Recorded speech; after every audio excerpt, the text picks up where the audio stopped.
लोगों का जो दृष्टिकोण है, जैसा कि तिलक रत्ने सर ने बताया कि भारत जो मेडिकल साइंस उसका इतना उन्नत हुआ कि उसने वैक्सीन बनाई, एक नहीं दो दो बनाई। भारत जगत गुरु है सर, और यह जगत गुरु की जो परंपरा है वह हमारे ऐसे ही संस्कृत महाविद्यालयों से ज्ञानार्जन करते हुए, ज्ञान प्रदान करते हुए निरंतर निरंतर चलती रहती है। बस अब आज के आधुनिक युग में आवश्यकता है कि इन महाविद्यालयों में, जहां ज्ञान की कोई कमी नहीं, अखंड भंडार है, पर बस उन्हें तकनीक इत्यादि से जोड़कर उन्हें और भी समृद्ध करना है कि वर्तमान परिप्रेक्ष्य में वह भी अपनी महती भूमिका का, कर्तव्यों का निर्वहन कर सके। जानवी संस्कृत ई जर्नल अपने ही अन्य लक्ष्यों के साथ साथ यह भी लक्ष्य रखती है जिसका वह भली भांति पालन भी करती है। इसी क्रम में मैं बहुत आदर के साथ परंपरागत शास्त्र पद्धति से अध्ययन करने वाले एक निष्णात गुरु की, एक निष्णात शिष्य का आह्वान करती हूँ। दीनदयाल विश्वविद्यालय गोरखपुर से पधारे मुरली मनोहर पाठक सर, प्रोफेसर, जो सौभाग्य से मेरे शायद पूर्व जन्म के सौभाग्य से मेरे साक्षात गुरु भी रहे हैं। मैं उनका सादर आमंत्रण करती हूँ यहाँ पर आकर वह परंपरागत शास्त्र पद्धति से अध्ययन का क्या महत्व होता है, उसके क्या क्या लाभ होते हैं जो हम परंपरा में न रहते हुए विश्वविद्यालय इन सेमेस्टर सिस्टम में वह चीज नहीं कर पाते हैं, इसके बारे में मार्गदर्शन प्रस्तुत करें। बहुत आदर के साथ आदरणीय पाठक सर। हाँ, आवाज आ रही है मेरी? हाँ सर, आवाज बिल्कुल। हाँ। अज्ञानतिमिरान्धस्य ज्ञानाञ्जनशलाकया चक्षुरुन्मीलितं येन तस्मै श्रीगुरवे नमः। वंशीविभूषितकरान्नवनीरदाभात् पीताम्बरादरुणबिम्बफलाधरोष्ठात् पूर्णेन्दुसुन्दरमुखादरविन्दनेत्रात् कृष्णात् परं किमपि तत्त्वमहं न जाने। जाह्नवी ई जर्नल के लोकार्पण के अवसर पर जगदीश नारायण ब्रह्मचर्याश्रम आदर्श संस्कृत महाविद्यालय लगमा दरभंगा के सहकार के साथ आयोजित इस महनीय कार्यक्रम की अध्यक्षता कर रहे हम सबके आदरणीय माननीय कुलपति पद को अलंकृत करते हुए दरभंगा विश्वविद्यालय के प्रोफेसर शशिनाथ झा जी, और अभी जिन्हें सुनने का मुझे अवसर मिला, जो इस कार्यक्रम के मुख्य अतिथि और लोकार्पण करने का दायित्व जिनके पास था, ऐसे तिलक रत्ने साहब, बहुत अच्छा उद्बोधन आपने हमारे समूह प्रस्तुत किया। महाविद्यालय के प्राचार्य डॉक्टर सदानंद झा, जो परंपरा की प्रतिमूर्ति हैं, डॉक्टर अमलेश वर्मा जी, इस ई जर्नल के संपादक, हमारे प्रिय अत्यंत श्रेष्ठ डॉक्टर विपिन कुमार झा जी, और हमारी अंतेवासिनी जो बहुत सुयोग्य अपने कार्यों से, सुयोग्य अपने निर्देशन से, अपने आचरण से, व्यवहार से हम सबका सिर सदा ऊंचा बनाए रखती है, ऐसी डॉक्टर मीनाक्षी, और इस अंतर्जाल से जुड़े हुए देश विदेश के तमाम विद्वत वृंद। मैं बड़ी मुश्किल से अभी मीटिंग में था और उसमें बहुत सारी चीजें थी, मैं कैसे कैसे भाग के थोड़ी देर के लिए आया हूं। अभी 1 घंटे के अंदर हमें कुछ कागज देने हैं विश्वविद्यालय को और क्या क्या करना है, सब चीजें, गतिविधियां। विश्वविद्यालय सेवा में आजकल रहना बड़ा कठिन हो गया, दुश्वार हो गया। पहले ये सब चीजें नहीं थी, पहले मैं हेड था तो इतने कष्ट नहीं थे, लेकिन अब इस समय रोज दिन भर में 4-6 पत्र आना, 4-6 प्रॉपर फार्मा बनाना, फॉर्मेट बनाना, रोज ये दिनचर्या बन गई है, सवेरे से हुई थी। तो शांत मस्तिष्क है, लेकिन कुछ मैं बातें जो आज आएंगी आपके सामने कहना चाहूंगा। और ये बहुत जो संस्कृत विद्या है, जब हम परंपरागत शैली या परंपरागत शास्त्रीय पद्धति की बात करते हैं तो इस पद्धति का नाम आते ही गुरु परंपरा से विद्या के अध्ययन की बात अपने आप सामने हमारे आ जाती, क्योंकि संस्कृत विद्या जो है, और विद्याएं चाहे जैसे आ जाए, लेकिन संस्कृत विद्या अगर आपको सीखनी है, मैं विद्या कह रहा हूं, मैं भाषा नहीं कह रहा हूं, क्योंकि संस्कृत कोई भाषा नहीं है, संस्कृत स्कूल ऑफ लर्निंग्स है। तमाम प्रकार के ज्ञान विज्ञान का एक आकर है, इसीलिए संस्कृत विश्वविद्यालय हुआ करते हैं। अंग्रेजी विश्वविद्यालय और उर्दू विश्वविद्यालय नहीं होते, क्योंकि उनके पास जो कुछ है वो साहित्य है। हमारे पास साहित्य भी एक हिस्सा है, और इसके अलावा बहुत कुछ है, और क्या नहीं है, बहुत कुछ नहीं कहूं मैं, क्या नहीं है। तो ये हमारा जो दाय है, हमारा जो रिक्त है, ये इतना समृद्ध है कि ये गुरु चरणों की कृपा से ही आ सकता है। गुरु चरणों की कृपा के बिना, उनके सामने बैठ के कुछ सीखे बिना ये विद्या नहीं आ सकती है।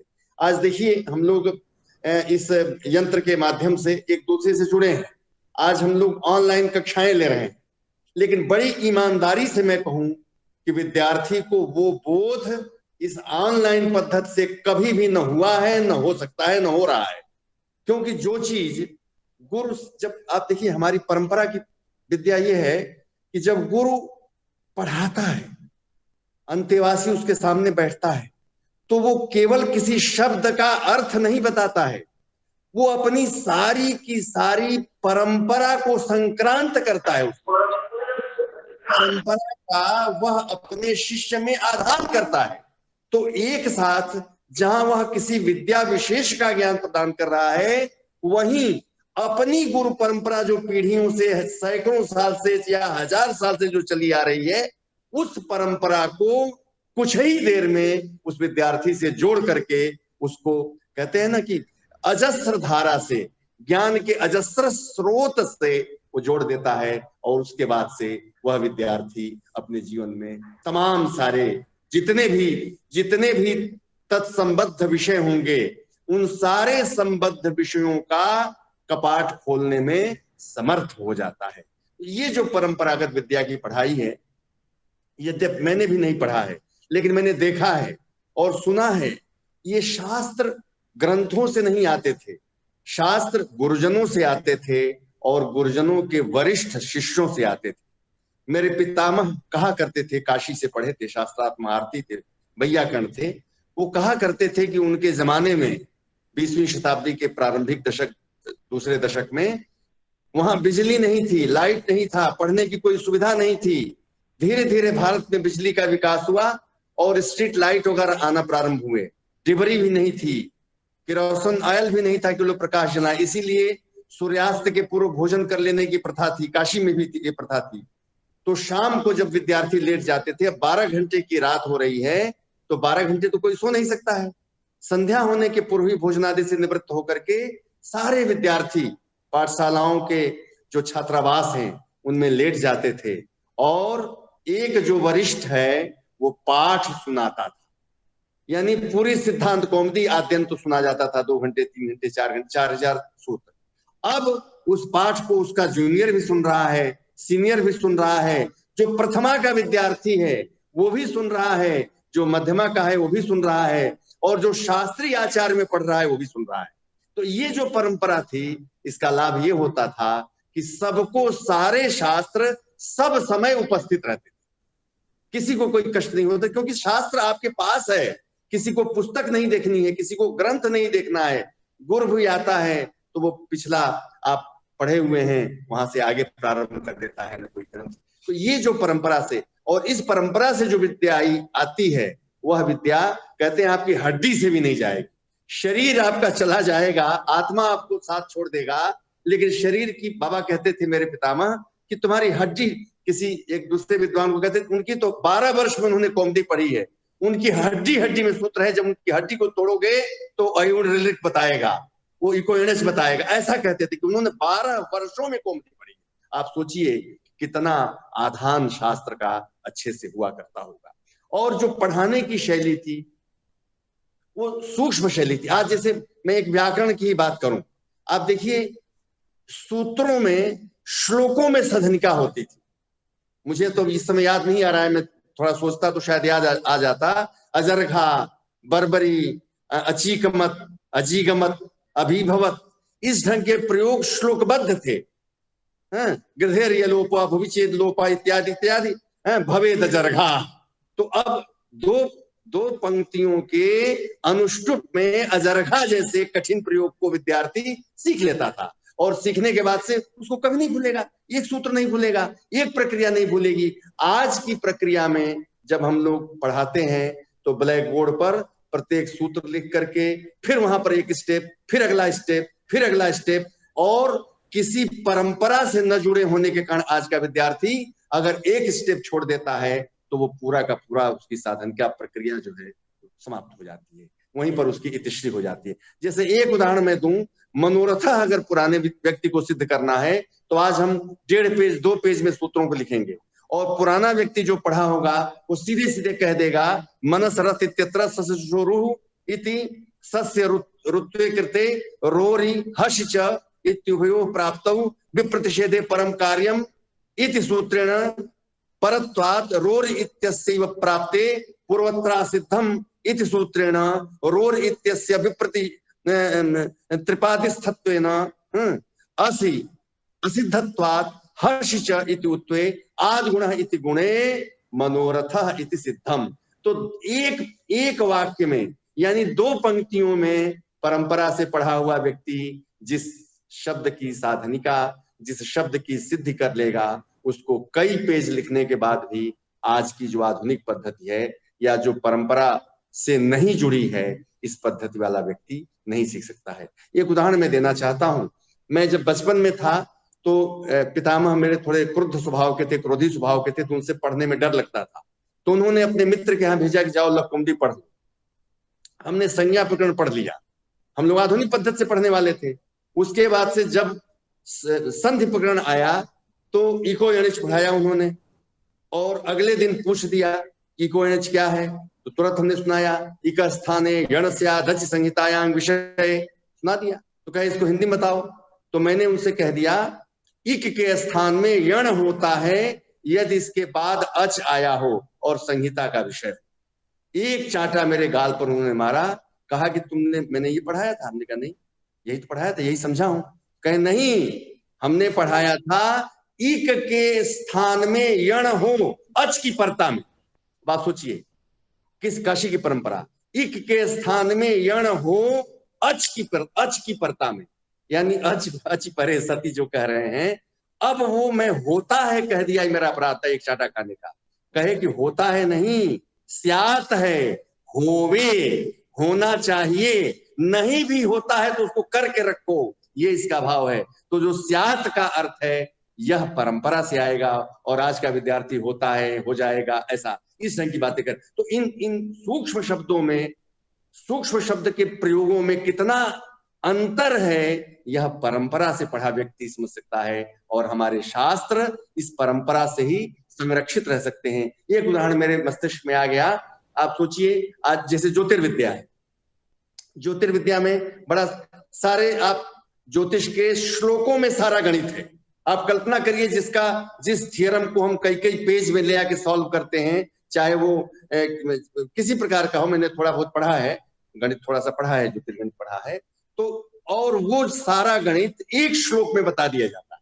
और जब श्लोक याद रहेगा तो आप कभी भी उसमें परंपरा से पढ़े हुए श्लोक के आगे कहीं भी आपसे त्रुटि और च्युति नहीं हो सकती है। जैसे आपको अग्निवास जानना है कि अग्नि का वास पृथ्वी पर है, पाताल में है अथवा स्वर्ग में है, आप जानते हैं। तो जब पृथ्वी पर अग्नि का वास होगा तभी जब आप हवन करेंगे। कुछ चीजों को छोड़ के दुर्गार्चन इत्यादि का अपवाद है उसमें, या दैनिक अग्निहोत्र करते हैं उसके लिए नहीं है। लेकिन जब कोई अनुष्ठान करते हैं तो अनुष्ठान की तिथि नहीं देखी जाती है, हवन किस दिन होगा ये देखा जाता है कि अग्नि का वास पृथ्वी पर है कि नहीं, शिव का अर्चन के शिव का वास है कि नहीं। तो एक छोटा सा श्लोक, एक अध्याय हमको याद है कि सैका तिथिर वार युता कृताप्ता शेषे गुणे भ्रे भूय बहिनी वासा।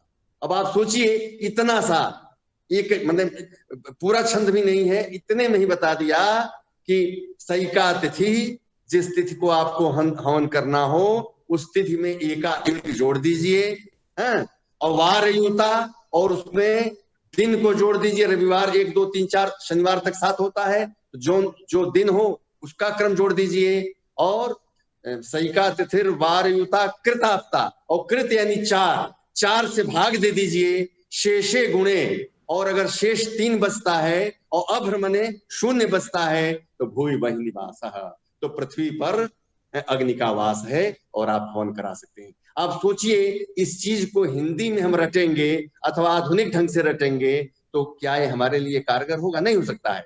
और श्लोक हमें याद रहेगा जो परंपरा से प्राप्त है, वो हम सोए रहेंगे, बीमार रहेंगे, किसी भी अवस्था में रहेंगे तो किसी को बता पाने में समर्थ होंगे। तो ये हमारी परंपरा की विद्या है, और परंपरा से सीखी गई विद्या सार्वकालिक होगी, सार्वजनीन होगी, हमारे उद्देश्यों की प्राप्ति करने में सहायिका होगी, और इवन लौकिक और पारलौकिक उभय विधि अभ्युत्थान के लिए जो कहते हैं, यह तो हृदय निश्रेयस सिद्धि, तो हमारे निश्रेयस की भी सिद्धि कराने में समर्थ होगी। मैं समझता हूं मैंने कुछ अधिक कह दिया, समय ले लिया आपका।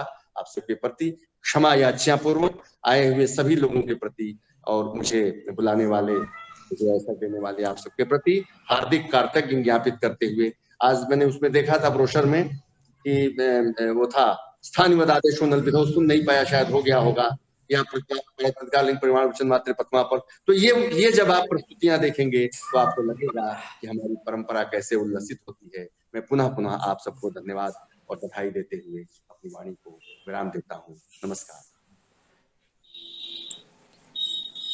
सादर प्रणाम सर। आपकी वाणी के बाद कुछ बोलना मेरे लिए तो संभव नहीं है। बस मैं आचार्य शंकर के प्रति एक कहा गया श्लोक ही कहूंगी, गुरु पुंगव केतनते समता मयताम नहीं कोपि सुधे, शरणागत वत्सल तत्व निधे भव शंकर देशिक में शरणम।